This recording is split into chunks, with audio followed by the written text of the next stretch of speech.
Ya, maka dulu ada Syekh Ali Abdul Razik, itu dia nggak mau kembali ke kekhalifahan karena mengatakan apa? Jangankan kalian, sahabat Nabi pun berdarah-darah ketika mempertahankan kekhalifahan. Akhirnya beliau dicopot dari gelar keulamaannya.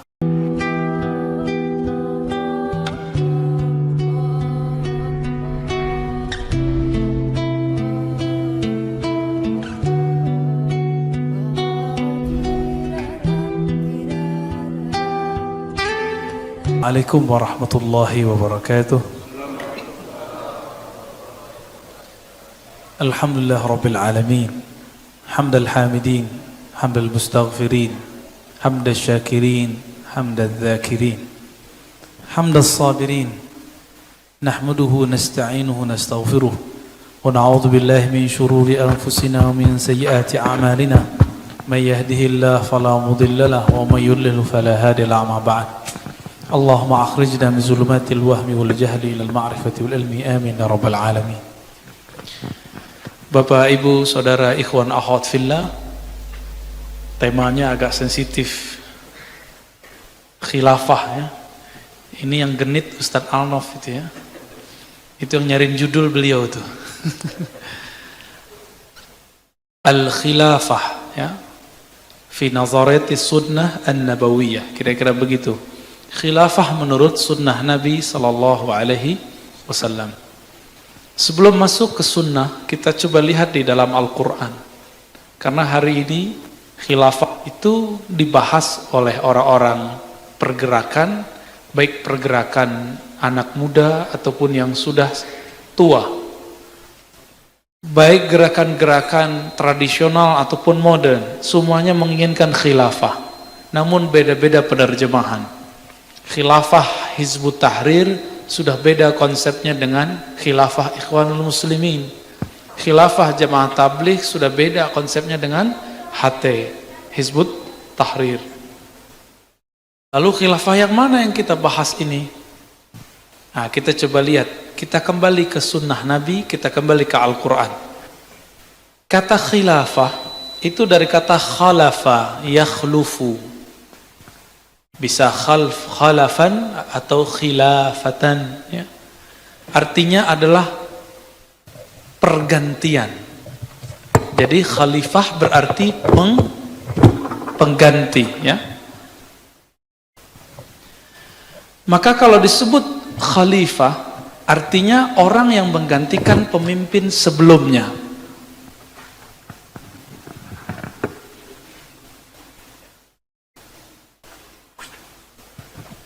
Jadi kalau disebut khalifah, contohnya Abu Bakar As-Siddiq dapat gelar Khalifatur Rasul. Cuma Abu Bakar As-Siddiq, enggak ada yang lain.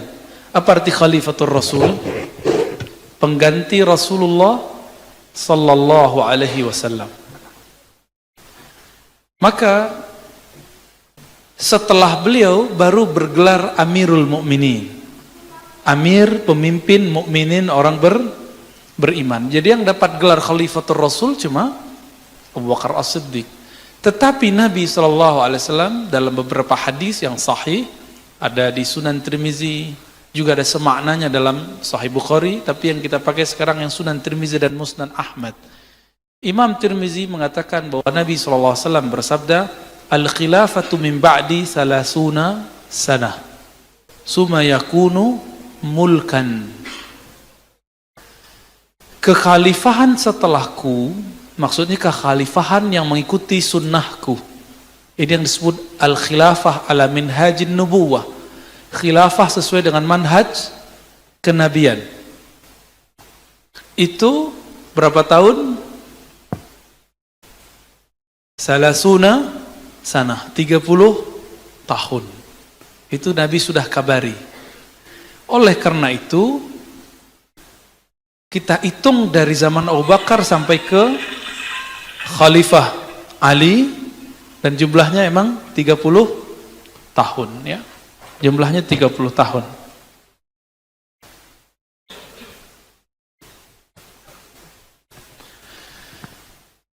Ini yang disebut tanabbu. Apa arti tanabbu? ramalan Rasulullah sallallahu alaihi wasallam. Tsumma yakunu mulkan. Lalu kembali kepada sistem mulk, seperti mulk. Bukan kembali juga, berubah menjadi mulk, kerajaan. Orang Arab tidak mengenal sistem kerajaan.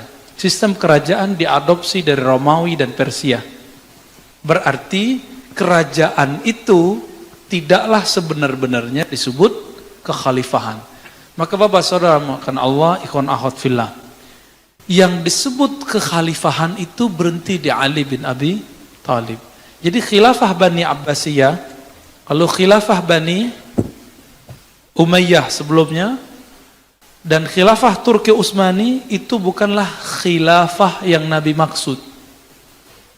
Jadi kalau orang mengatakan, ayo kita kembali ke masa kejayaan Turki Utsmani, saya katakan tidak, bukan khilafah itu yang kita mau. Khilafah Turki Utsmani itu monarki, dari ayah turun ke anak atau turun ke putra mahkota. Putra mahkota bisa saudaranya, bisa ponakannya, bisa pamannya. Arti monarki itu kekuasaan yang dikuasai oleh sekelompok keluarga.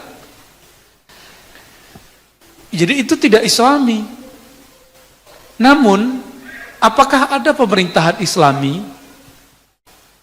Di Quran itu pemerintahan Islami cuma satu, ya'dilu huwa aqrabu lit taqwa. Berbuat adillah engkau, itu lebih dekat kepada ketakwaan. Oke, itu di hadis. Sekarang kita rujuk kepada Al-Quran yang lebih otentik. Di Quran, kalimat khalifah muncul 2 kali. Berapa kali? Antum cek sendiri ya. Khalifah muncul 2 kali. Yang paling dihafal orang, Allah berfirman kepada para malaikat, wa iz qala rabbuka lil malaikati inni ja'ilun fil ardi khalifah. Ketika Rabbmu berkata kepada para malaikat, sesungguhnya aku Allah ja'il, menjadikan di muka bumi ini khalifah. Apa arti khalifah tadi? Berarti sebelum Nabi Adam sudah ada makhluk. Apakah itu makhluk bernama malaikat, jin, atau hewan, kita tidak tahu. Sampai dulu guru saya, Maulana Hasan Basri Jalil, gelarnya Datuk Sati, itu di Piladang Payakumbuh.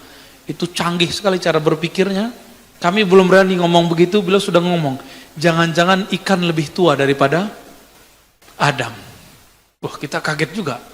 Kalau muncul sekarang mungkin disebut liberal kali. Tapi pas kita baca kitabnya, emang ada. Buka kitab Al-Bidayah wa Nihayah, sebelum Nabi Adam turun ke bumi, itu sudah ada ikan, sudah ada ayam, sudah ada monyet. Jadi jangan-jangan Darwin itu yang dia ambil fosilnya, si monyet-monyet itu, kera-kera itu, dia kira itu Nabi, dia kira itu manusia. Ya. Itu muncul 2 kali. Yang paling jelas dan paling relevan dengan kita itu kalimat yang kedua di surat Shad. Silakan dicari, ya Dawud, wahai wa Dawud, inni ja'iluka inna ja'alna. Hafal enggak Ustaz? Ya. Fil ardi khalifatan. Ya, silakan kalau salah dibenerin para hufaz ya. Shad ya, kita belum takrir dulu nih. Kami menjadikan engkau di bumi khalifatan. Lalu ada sifatnya di situ. Agar berhukum bil haqqi, dengan cara yang hak dan tidak mengikuti hawa nafsu. Jadi ciri-ciri kekhalifahan itu ada di surat Shad. Cirinya 2 aja. Al-hukmu bil haq, yang kedua adamu ittiba'il hawa, tidak mengikuti hawa nafsu. Maka Ibnu Khaldun menulis kitab Muqaddimah. Ibnu Khaldun merumuskan beda khilafah dengan sani khilafah adalah al-hukmu bisyariah, berhukum dengan hukum syariah. Itu yang disebut dengan al-haq, dan menjauhi hawa nafsu. Masalahnya, apakah di zaman Bani Umayyah berhukum dengan hukum Al-Quran? Hukum Al-Haq? Enggak semua. Oleh karena itu dalam Musnad Ahmad itu ada hadis yang panjang Setelah khilafah ala minhajin nubuwah itu berubah menjadi mulk, ya. Khilafah yang mulkun, ya. Pemerintahan adon itu yang masih menggigit, masih berusaha menggigit, berpegang teguh dengan Quran dan Sunnah meskipun lepas-lepas. Namun kemudian berubah menjadi jabbaran. Apakah kita di zaman jabbaran? Ya, insya Allah ini penghujungnya. Penghujung mulkan jabbaran periode ketiga adalah habisnya sistem demokrasi. Coba lihat, ya, udah habis belum sistem demokrasi?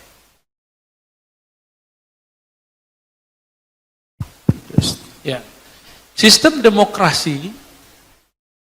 Ya, tadi kita salah sebut kali ya. Habisnya sistem monarki. Habisnya sistem, karena monarki itu yang Nabi katakan, summa yakunu mulkan. Lalu setelah khilafah terjadilah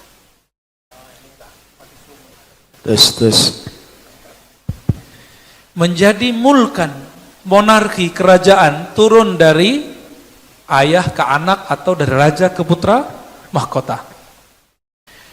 Oleh karena itu, saya mau ngajak kita berpikir serius. Imam Mahdi itu kata Nabi siapa? Ismuhu ka ismi, namanya seperti namaku, nama ayahnya seperti nama ayahku. Dia akan mengembalikan minhaj nubuwah. Nabi Muhammad itu menurunkan kekhalifahan dari dirinya ke keluarga atau bukan? Abu Bakar keluarga Nabi bukan? Bukan. Mirip demokrasi enggak? Coba cek. Demokrasi siapa bisa jadi siapa? Mirip enggak? Maka jangan-jangan khilafah masa depan itu sistemnya demokrasi. Karena khilafah pernah menjadi sistem monarki yang belum pernah sistem demokrasi.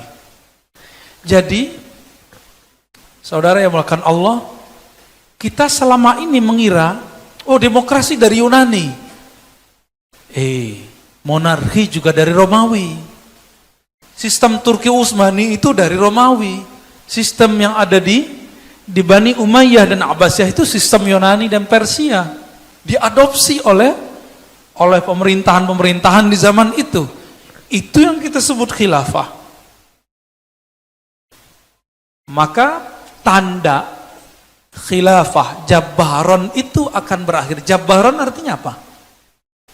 Jabbar, jabrun. Apa arti jabrun? Orang yang memerintah sesuka hatinya, merubah sesuka dirinya. Maka jangan-jangan ini adalah akhirnya. Sekarang yang masih menggunakan sistem monarki berapa negara? Saudi. Ya. Yang gak ada Perdana Menterinya. Kalau ada kerajaan udah pakai Perdana Menteri, itu sudah berakhir monarkinya, walaupun masih ada raja simbolis. Mana? Yang murni, rajanya plus kepala negara, plus kepala pemerintahan. Saudi. Saudi nggak ada pemerintahan seperti kita, nggak ada partai, nggak ada nyalon, nggak ada, ya. Siapa lagi? Yordan ada Perdana Menteri nggak? Coba cek lagi. Karena seorang ulama dari Turki, Syekh Nazim almarhum, mengatakan sekarang yang zuriat Rasulullah jadi pemimpin adalah pemimpin Yordan, karena keturunan Bani Hashim juga. Wallahu alam, ya. Kita nggak tahu. Ya, cek lagi deh. Maka Allah telah kasih kesempatan orang-orang Yordan itu menguasai Al-Quds. Jadi sekarang Masjid Al-Quds itu bukan dikuasai Palestina, enggak juga Israel. Tapi takmir masjidnya Al-Quds itu adalah orang Yordan, karena Israel sama Palestina berebut. Muncullah kemudian yang ketiga, yaitu Yordan. Silakan dicek sejarahnya. Ini setelah kami meneliti bab-bab khilafah bertahun-tahun semenjak kami memulai kajian-kajian khilafah dan mengikuti pergerakan-pergerakan itu semenjak masih remaja, ya. Sekarang masih remaja nggak nih Ustaz mukanya? Gimana Ustaz? perasaan masih remaja, tapi pasti di umur udah tua juga bercermin udah banyak uban juga ya. Maka euforia yang kami dulu baca itu sekarang ada di adik-adik remaja. Dulu buku-buku tentang umur umat 1500 tahun itu saya khatam sudah ya. Ternyata pas belajar hadis banyak hadis itu dhaif. Tapi bikin semangat emang. Dulu belum ada YouTube, ya. Akhirnya kita baca buku berjam-jam, diulang lagi sampai 5 kali khatam, hafal isi bukunya. Sampai-sampai saya buat liko-liko, halakoh-halakoh, sekedar untuk menceritakan Imam Mahdi, kehancuran ini, kehancuran itu. Tapi lama-lama mikir, saya pantaskah menjadi tentara Al-Mahdi? Antum udah pantas belum? Ya, jadi nggak usah galau masalah kemunculan Al-Mahdi dan Dajjal. Pantaskan diri jadi pengikut Al-Mahdi. Ciri-ciri Al-Mahdi, Al-Mahdi artinya imam yang dapat hidayah, bukan imam yang dapat hoax. Ngomong Imam Mahdi, berita hoax dengan berita tidak hoax udah nggak bisa bedain, apalagi hadis palsu sama hadis sahih. Maka ciri-ciri pengikut Mahdi itu mereka tidak mungkin terjebak hoax. Hoax itu arti lainnya adalah dajjalun. Orang yang banyak hoaxnya disebut dajjalun. Maka Dajjal itu adalah raja hoax. Hati-hati. Dajjal artinya apa? Raja hoax, bukan Ahok. Itu udah lewat masanya ya. Jadi percaya atau tidak, ketika awal hancurnya Turki Utsmani, itu tuh dibuat multaqo, konferensi ulama sedunia. Salah satunya ayah Buya Hamka dikirim ke sana bersama temannya Syekh Abdullah Ahmad. Dikirim ke sana, ke Mesir. Di Mesir, kok enggak di Turki Utsmani? Karena Turki Utsmani sudah dihancurkan oleh Kemal. Yang oleh ulama-ulama sebagian bukan disebut Kemal Ataturk. Ataturk artinya bapak Turki. Tapi bagi ulama yang anti Kemal, karena Kemal ini pluralis, liberalis, itu disebut sebagai aduwwut Turk, musuh dari Turki. Wallahu alam ya. Tapi kita lihat memang iya, sekuler sekali, sampai pernah azan diganti pakai bahasa Turki. Orang Turki dulu nulisnya pakai Arab, khotnya Arab. Sekarang semuanya pakai bahasa teks Latin ya. Ketika teruntuh 1924 Turki Utsmani, di tahun berikutnya dibuatlah konferensi di Kairo. Waktu itu Ustaz Arnof, Ustaz Hanafi dan Ustaz Rizki ya, Kofur ya, itu belum ke sana. Itu belum ke sana ya, belum lahir juga ya.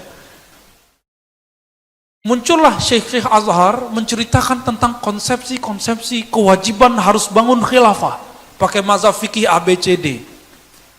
Orang kita ini, khususnya orang-orang Melayu di Sumatera, orang-orang Minang, orang-orang Melayu, orang Jambi, bahkan orang Bugis, itu biasa debat guru jadi biasa. Beda sama orang Jawa yang adabnya mungkin sedikit lebih halus. Orang kita justru itu yang disebut beradab. Bener gak? Yang bisa debat guru itu disebut beradab gitu. Kalau di Jawa, yang gak debat guru disebut beradab. Udah beda standar. Maka kalau ke Jawa jangan pakai adat Sumatera ya. Kalau begitu juga sebaliknya.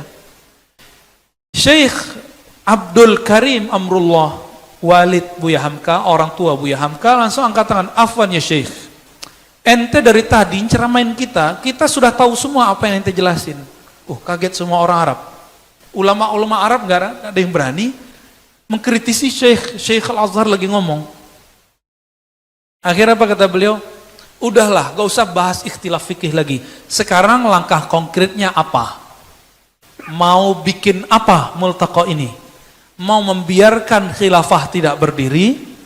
Mau lanjut saja ke daulah-daulah Islamiyah saja? Jadi pecahan dari khilafah itu cukup negara-negara, nation state, negara-negara bangsa, bukan negara khilafah. Akhirnya mereka debat lagi, nggak selesai lagi. Multaqo konferensi internasional itu tidak membuahkan apapun, tapi yang pasti mereka sepakat untuk tidak sepakat.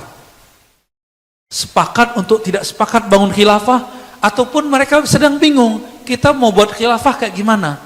Kenapa? Yang ikut konferensi cuma ulama, umaroknya nggak ada. Walhasil konferensinya seperti asap, gak ada hasilnya. Tapi karena beliau berdebat, diundanglah ke Al-Azhar, lalu diminta presentasi, ternyata Syekh Abdul Karim ini lama ngaji di Mekah dan pernah ngajar di Mekah. Murid Syekh Ahmad Khatib Minangkabau dan murid juga Syekh Bakri Syata.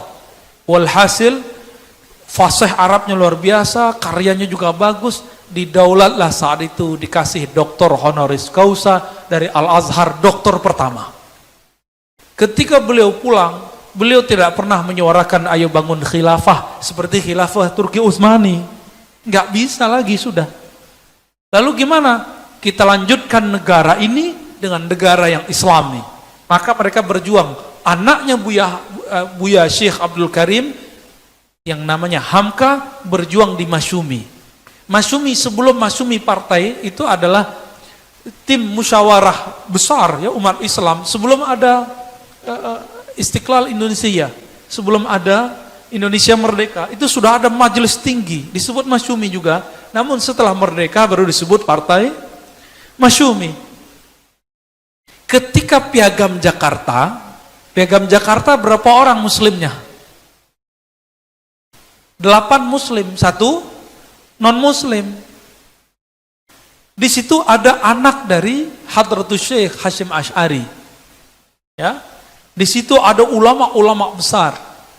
Dan semua mereka menerima yang tadinya Piagam Jakarta itu kewajiban menjalankan syariat Islam, bagi pemeluk-pemeluknya dirubah yang lebih umum dan lebih ikhlas, ketuhanan yang Maha Esa. Kenapa diganti seperti itu? Karena kalau tidak diganti, ketuhanan dengan menjalankan syariat Islam itu terbagi kepada ada mazhab fikih, ada mazhab akidah, ada mazhab tasawuf. Di fikih ada 4 mazhab. Nanti bisa bingung, bisa perang lagi. Pakai mazhab apa di Indonesia? Maka dibuat lebih umum, ketuhanan yang Maha Esa. Maka Bapak saudarakan Allah, kita sebagai orang Islam perlu menyadari sejarah ini. Ini sejarah, kita tanya guru-guru kita, ternyata mereka mengatakan hazihi hadiyatuna li ummah al-Indonesia, li ra'iyah Indonesia. Ini adalah hadiah guru-guru kita, orang-orang ulama-ulama besar untuk orang Indonesia. Diganti kalimat pertama itu menjadi ketuhanan yang Maha Esa. Sama enggak dengan Qul Huwallahu Ahad? Mirip? Sama enggak? Sama sebenarnya. Cuma nanti, ya itulah, diperdebatkan penafsirannya. Bapak saramakan Allah, kembali kepada khilafah. Jadi kehancuran khilafah yang Jabbaron tahun berapa? 1924. Tapi kemudian bertahan monarki-monarki itu dalam negara-negara monarki. Itulah cara Allah sekarang menjaga Mekah. Mekah itu monarki enggak? Ya, pusatnya di mana? Monarkinya mereka. Riyadh. Ya, sistemnya sudah sistem monarki. Dari ayah siapa sekarang Salman, dia sudah angkat putra mahkota siapa? Muhammad Salman. Dulu dipuja-puja, cuma karena beda sama pergerakan Islam yang ono, kemudian dihujat-hujat Muhammad bin Salman. Hati-hati. Belum tentu dia seperti yang kita bayangkan.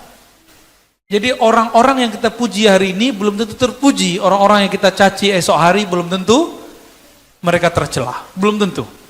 Maka saya paling susah menerima kabar berita. Susah sekali percaya. Jangankan itu, hadis pun kalau belum saya teliti saya nggak percaya. Apalagi kabar burung. Bapak sallallahu alaihi fillah. Jadi ketika Nabi mengatakan al-khilafatu min ba'di 30 sana. Kekhalifahan setelahku cuma 30 tahun. Itu kabar gembiranya. Tapi kabar kurang gembiranya apa? Setelah itu kembali menjadi monarki. Monarki ini dibagi 2 dalam hadis Imam Ahmad.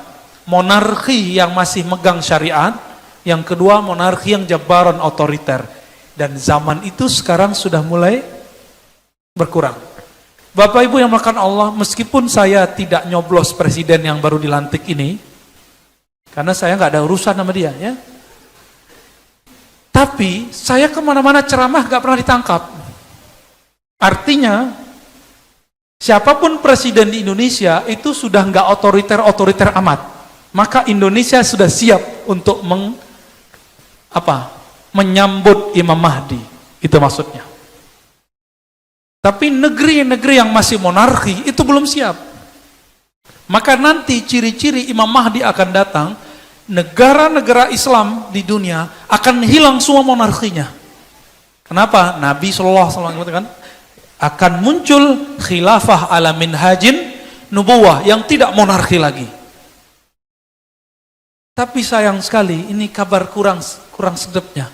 Itu cuma 7 sanawat, itu cuma 7 tahun. Jadi Imam Mahdi nanti berkuasa cuma 7 tahun. Itu sedihnya. Namun jangan sedih dulu ya. Antum sampai ke zaman itu juga belum tentu ya. Jangan sedih dulu lah ya.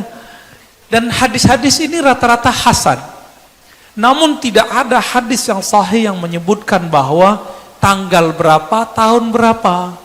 Oleh karena itu, semua hadis yang mengatakan tahun 1441, 1000 berapa itu semua hadisnya dhaif, palsu. Nggak ada. Ya, kita nggak usah percaya itu. Nah ini yang harus ditegaskan. Ya, maka nggak usah galau masalah Imam Mahdi. Kembali ke Nabi SAW. Nabi mengatakan apa tadi? Kekhalifahan setelahku 30 tahun. Kita cek. Sistem kekhalifahan di zaman Nabi, bukan di zaman Nabi, di zaman khalifah yang 30 tahun itu apa saja? Kita cek. Abu Bakar As-Siddiq dipilih langsung bukan? Dipilih langsung bukan?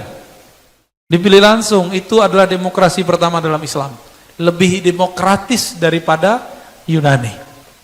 Maka jika sekarang kita milih langsung, kita bukanlah meniru orang-orang Yunani. Kita sedang menghidupkan kembali kejayaan politik di zaman Abu Bakar As-Siddiq. Milih langsung. Dengan teknologi sekarang itu sangat mungkin. Sangat mungkin. Dulu langsung aja, langsung. Aku baiat engkau wahai Abu Bakar, langsung semuanya. Dan itu lebih dahsyat daripada nyoblos. Karena nyoblos masih bisa curang katanya ya. Wallahu alam. Karena sudah disidang. Oke lah, kalau sudah disidang kita serahkan kepada Allah. Kita serahkan kepada Allah. Kalau mereka emang bohong, Allah hisab. Kalau enggak, kita korban hoax. Antum yang mana? Nah, maka ya sudah, kita move on aja ya. Kita tinggalkan persoalan itu. Abu Bakar wafat, Umar dipilih, sistem pemerintahan untuk pemilihannya apa? Sistem pemilihannya. Abu Bakar wafat, apa kata Abu Bakar? Kalau aku meninggal, maka Umar yang naik. Itu sistem apaan tuh? Ada nggak di monarki? Nggak ada.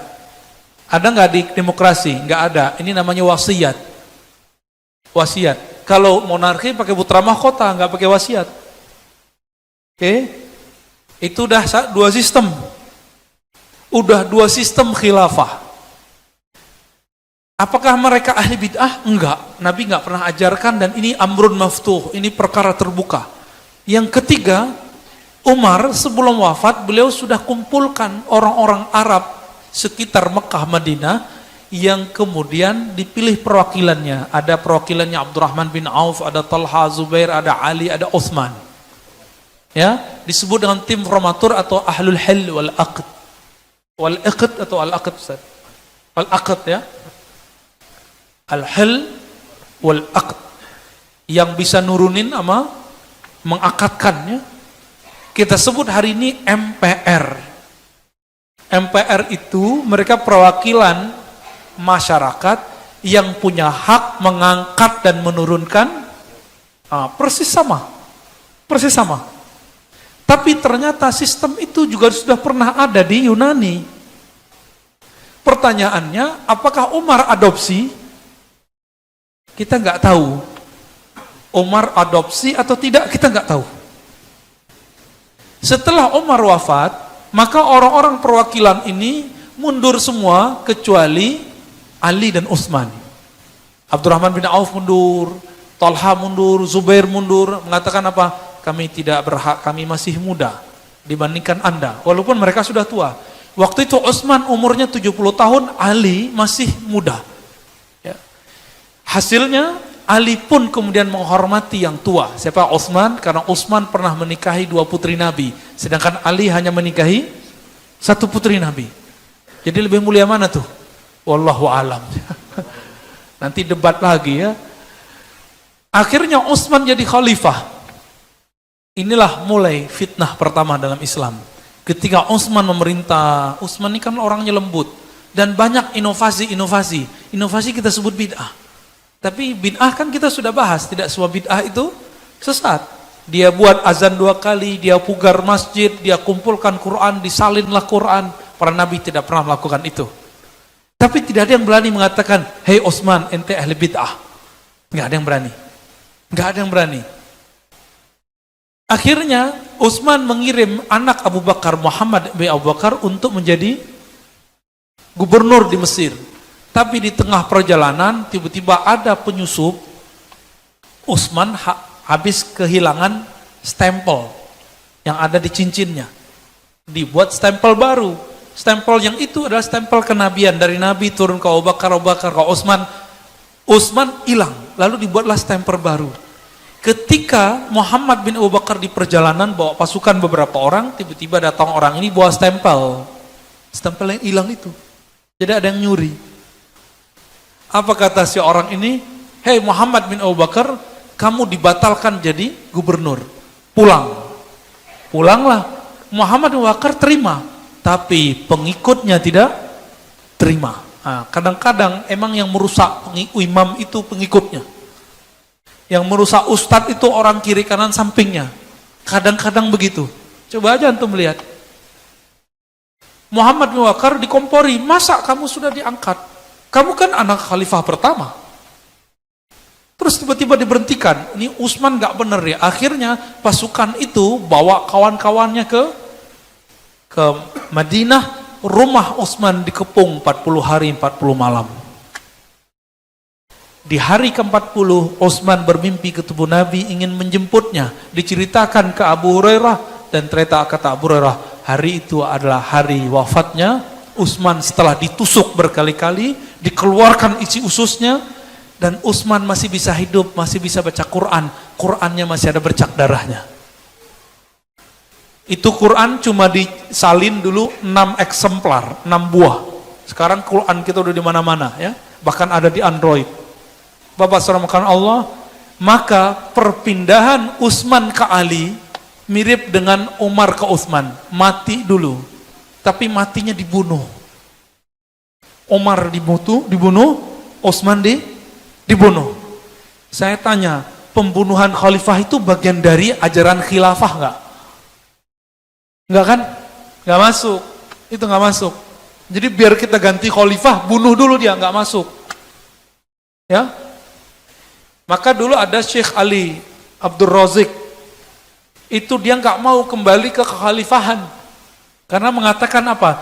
Jangankan kalian, sahabat Nabi pun berdarah-darah ketika mempertahankan kekhalifahan. Akhirnya beliau dicopot dari gelar keulamaannya. Karena enggak mau kembali kepada kekhalifahan, ya. Akhirnya Utsman wafat, yang tersisa dari ahlul halli wal aqdi siapa?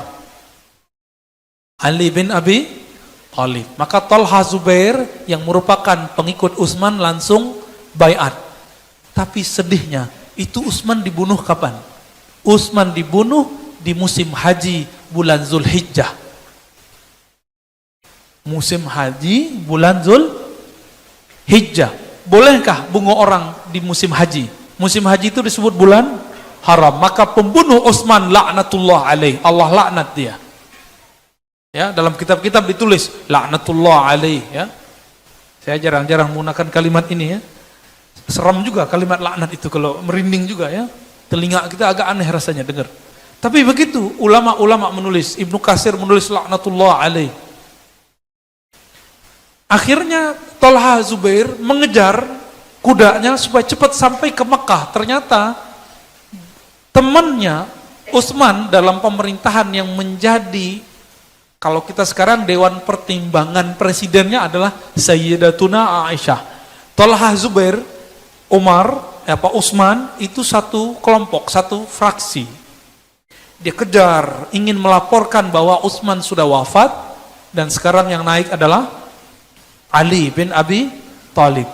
Dan yang sedang haji umrah itu semuanya gubernur-gubernur yang diangkat oleh Utsman dan Umar sebelumnya, kecuali dua gubernur, gubernur Damaskus Muawiyah dan gubernur Basrah yaitu Abu Musa al-Ash'ari. Sama-sama sahabat Nabi, tapi lebih tua Abu Musa al-Ash'ari. Akhirnya sampailah Thalhah dan Zubair di Mekah. Membawa kabar itu semuanya sedih. Kenapa? Gubernur ini kan kehilangan induknya. Kenapa? Khalifahnya yang mengangkatnya yaitu Utsman sudah meninggal. Artinya mereka juga dicopot oleh Ali. Mereka dicopot semua oleh Ali. Namun hoax mulai berkembang. Bayangkan betapa bahayanya hoax ini. Karena hoax itu adalah tentara-tentara Dajjal. Apa hoaxnya? Yang bunuh Utsman itu adalah Ali dan teman-temannya. Ali adalah otak provokator yang menggerakkan kematian pembunuhan Utsman. Aisyah mendengar itu langsung marah. Apa kata Thalhah Zubair? In qatalti qatalna. Jika engkau berperang, kami berperang wahai ibunda Aisyah. Akhirnya Aisyah bawa pasukan yang disebut pasukan Jamal. Apa arti Jamal? Jamal, bukan Jamal ya. Camel. Apa artinya? Onta. Dibawalah, karena Aisyah itu harus pakai tutup muka supaya tidak terbuka, maka diambillah onta yang punya dua punuk, lalu dibuat kemah di atasnya. Yang memimpin perang saat itu pertama kali dalam Islam perempuan, tapi tidak bisa ngelihat ke depan secara leluasa. Maka Ibnu Umar teringat, wah saya teringat sebuah hadis, la yufliha qaumun, ya, tidaklah sukses satu kaum yang memimpin mereka seorang walla amrahum imra'atun, yang memimpin mereka adalah seorang perempuan. Itu Nabi lagi ngomong tentang orang Persia yang dipimpin oleh putri kecil. Kata Ibnu Umar, jangan-jangan mirip nih. Tapi Ibnu Umar sudah punya firasat, ini pasti kalah. Ibnu Umar waktu itu masih golput. Jadi gerakan golput itu emang sudah ada, tapi nggak banyak. Sampai di Madinah apa yang terjadi? Orang-orang Aisyah mengirim ke diplomat, utusan ke Ali. Terjadi dialog-dialog dan gak selesai. Kata orang Aisyah, yang bunuh nih kalian, yang bunuh Utsman kalian. Kami nuntut, beri kami kesempatan untuk menghukum, atau Anda hukum pembunuh Utsman, atau jangan-jangan Ali sendiri bunuh Utsman. Apa kata Ali? Ali cuma jawab, lastu biqatilihi, aku bukan yang membunuhnya. Tapi Ali tidak mendatangkan bukti. Akhirnya orang-orang Aisyah kemudian marah. Sampai jam 5 sore, sampai jam 6 sore, perdebatan belum selesai. Makanya demo kalau sudah lewat jam 5, pasti chaos. Itu sejarahnya sudah jelas. Ini sejarahnya sudah jelas. Kira-kira tahun 37 ini ya, 37 Hijriah. Kita sudah membaca ini. Maka antum, siapa yang aktivis demo, tolong pulang sebelum jam 5. Kalau enggak kejadian lagi seperti zaman Aisyah dan Ali. Di saat itu panglimanya Aisyah adalah Thalhah Zubair. Thalhah Zubair Ali dijamin masuk surga. Dijamin masuk, disebut 10 orang yang dijamin masuk surga. Ali, Thalhah, Zubair. Thalhah nomor 5, Zubair nomor 6. Ini masuk surga, ini masuk surga, tapi beda 01 sama 02. Ya kan? Yang memerintah saat itu siapa? Ali, 01. 02-nya siapa? Aisyah. Ada 2 orang dijamin masuk surga di kalangan Aisyah. Siapa? Thalhah dan Zubair. Ada beberapa orang dijamin masuk surga di kalangan Ali. Perang mereka dalam masalah politik. Nah ini penting kita garis bawahi, bahwa jaminan masuk surga tidak membuat orang sama dalam bab politik. Ini antum percaya atau tidak? Percaya atau tidak? Ini buktinya. Terbenam matahari, tiba-tiba ada penyusup provokator. Saya curiga itu adalah orang yang disusupi oleh Abdullah bin Saba. Karena Abdullah bin Sabah itu dulu orang yang ingin memprovokasi Utsman, tapi Utsman usir. Lalu dia mendekati Ali, tapi Ali karena terbuka diterima aja. Akhirnya Talha dibunuh. Aisyah mendengar Talha dibunuh, gimana? Kalau kita lagi rame demo, ada yang teriak perang, satu aja yang teriak, oh itu bisa rame itu. Bisa semuanya bunuh-bunuhan. Ini yang disebut provokator. Ada satu lempar batu, semuanya ngambil batu, udah jempal jamroh aja ya. Allahu Akbar, sana juga Allahu Akbar. Terjadilah bunuh-membunuh dan wafatlah sekitar 5.000-an orang. 2/3 dari kelompok Aisyah, 1/3 dari Ali. Mau begitu diulang lagi? Mau diulang lagi nggak? Saya nggak mau. Ya, maka kita tidak menfatwakan, kita ngikut ulama kita ya. Kita tidak memfatwakan demo itu haram, tapi kita memfatwakan anarkis haram. Sepakat? Nggak perlu masuk ke MUI yang itu ya. Semua kita udah tahu. Dan adik-adik yang suka demo, bapak-bapak yang masih hobi demo, jam 5 sore pulang. Kenapa? Sejarah jangan diulang. Sejarah jangan diulang. Akhirnya Aisyah kalah. Ali kemudian disebutkan dalam sejarah yang sahih mengatakan kepada istri Nabi, wahai ibunda Aisyah, sudahlah, kita cukupkan perang. Sudah banyak yang mati. Aku antar engkau ke tempat. Akhir dikawal oleh banyak orang ke rumah Aisyah. Semenjak saat itu Aisyah kemudian lebih banyak diam dalam masalah politik. Tapi ternyata Aisyah punya konflik lama dengan Ali. Antum pernah dengar hadisul ifki? Hadis mengenai Aisyah dituduh berselingkuh. Pernah? Lalu Ali mengatakan ke Nabi, Aisyah di kamar. Apa kata Ali? Ya Rasulullah, talikha. Udahlah ya Rasulullah, talak saja Aisyah, kan banyak cewek-cewek di Madinah. Banyak aww di Madinah. Apa kata Nabi? Nabi diam. Nabi nunggu wahyu. Aisyah dengar. Nah, ini kalau istri-istri antum itu dengar ya.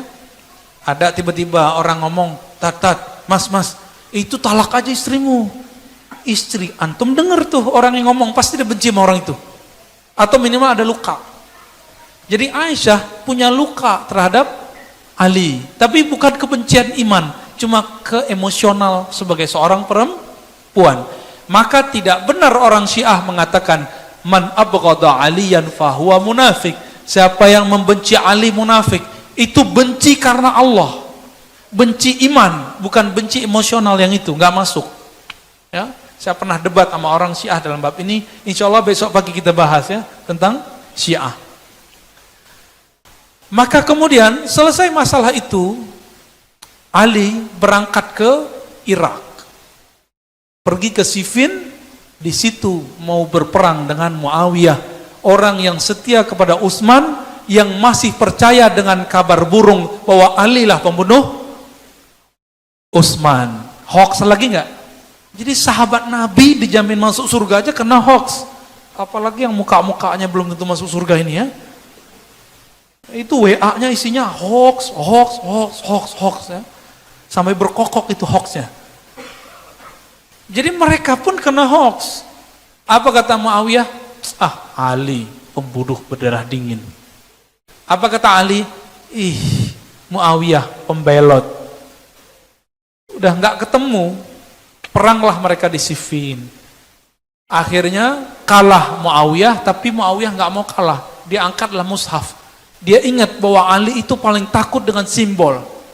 Takut dengan simbol Quran, simbol-simbol la ilaha illallah, takut. Akhirnya Ali mengajak, ayo kita damai, kita diplomasi. Dibuatlah namanya tahkim. Diutus dari Ali, diutus dari Muawiyah. Kalahlah Ali, pendek ceritanya begitu. Maka muncullah sistem yang berikut. Udah berapa? Tadi pemilihan langsung, wasiat, perwakilan. Terus dari Ali ke Muawiyah, sistemnya apa? Tahkim, arbitrase, diplomasi. Udah berapa sistem? 4 atau 5? Pemilihan langsung, wasiat, perwakilan, diplomasi atau arbitrase. Udah 4. Berarti sudah 4 sistem pemerintahan. Lalu Ali mau turun tapi transisi dulu. Yang memerintah saat itu PLT-nya, pejabat sementaranya adalah Hasan bin Ali. Yang Nabi sudah ramalkan akan yuslih baina ta'ifatain. Yang akan mendamaikan antara kelompok simpatisan Ali dengan simpatisan Muawiyah. Selamat sudah. Berarti sudah berapa?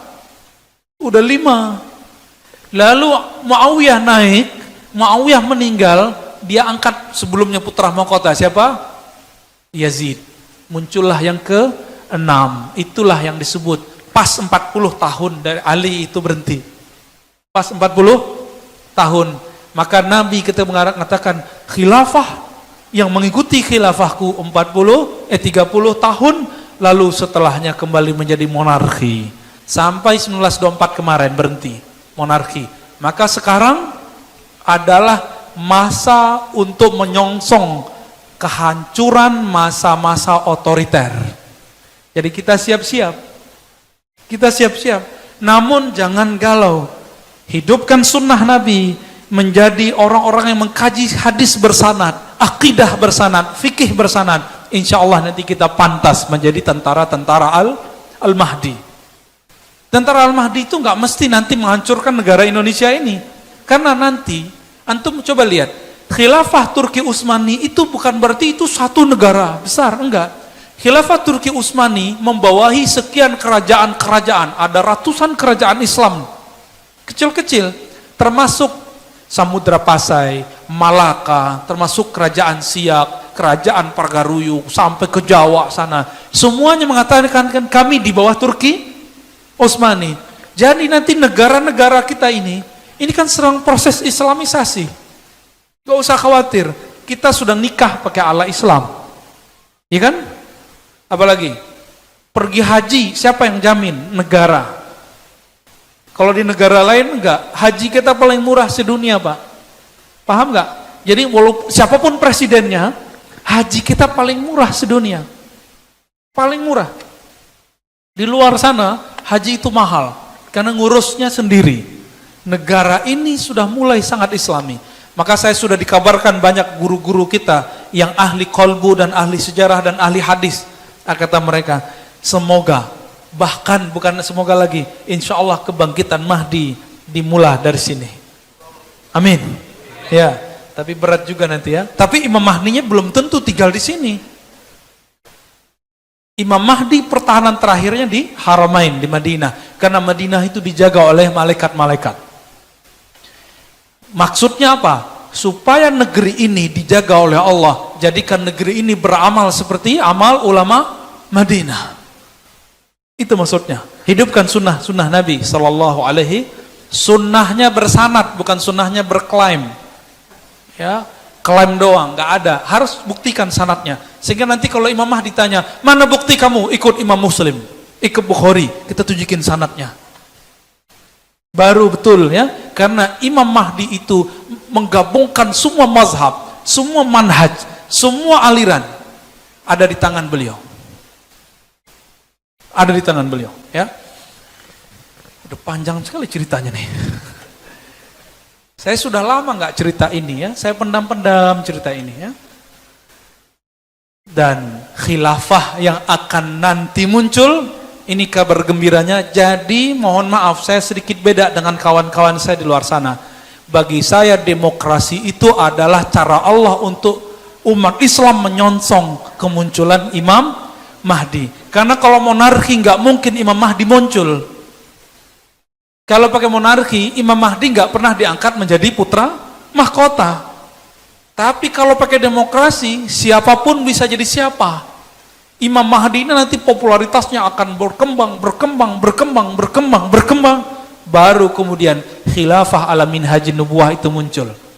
Dan itu tidak mungkin kecuali kepada orang yang berakidahnya sahih. Semoga kita termasuk tentara-tentaranya. Tentaranya Mahdi bukan bawa senjata dan panah dan berkuda saja, tapi juga masalah ekonomi, masalah militer, masalah pendidikan, semuanya seperti Rasulullah SAW membangun tentaranya di Madinah. Ada tentaranya yang bergerak di bidang pendidikan, ada yang di bidang penginapan, ada yang di bidang militer, ada yang di bidang kuda, ada yang panah. Di masa Rasulullah, betul, dulu teknologinya cuma pakai panah. Maka pengikut Mahdi nanti harus menguasai juga senjata-senjata modern. Meskipun nanti semuanya hancur kembali ke masa manual, itu nanti pikirnya, ya. Namun ingat, jangan untuk gerakan terorisme. Imam Mahdi tidak meridhoi orang-orang pelaku terorisme. Enggak, ya. Tapi di Indonesia sudah banyak Imam Mahdi, ya. Di Dumai sudah ada satu tuh, udah wafat juga, ya. Udah jadi Imam Mahdi bentar lagi, ya. Enggak nyampe 7 tahun jadi imam dia. Berarti enggak cocok dengan hadis itu. Thayyib. Bapak saudara Allah, nah inilah pandangan lain setelah membaca Al-Quran, Sunnah, dan beberapa sejarah-sejarah mengenai khilafah. Alhamdulillah untuk berbicara ini, saya sudah menyiapkan bertahun-tahun lalu dengan membaca Al-Bidayah wa Nihayah 14 jilid, karya Imam Ibnu Katsir, dan kitab Imam Asyuti tentang khilafah, dan kitab-kitab ulama lainnya. Sehingga kalau ada orang ngaku di luar sana, aku paling mengerti khilafah, tunggu dulu, ente sudah baca belum Al-Bidayah wan Nihayah? Sudah baca belum khilafahnya Imam Syuuti? Kalau ilmunya pakai Google doang atau pakai buku-buku terjemahan doang, kita nggak percaya, ya. Namun saya tidak mengatakan saya paling mengerti tentang khilafah. Pasti ada yang lebih. Fawqa kulli dzi ilmin alim, di atas orang alim ada orang alim. Bapak saudara Allah, tafadhol.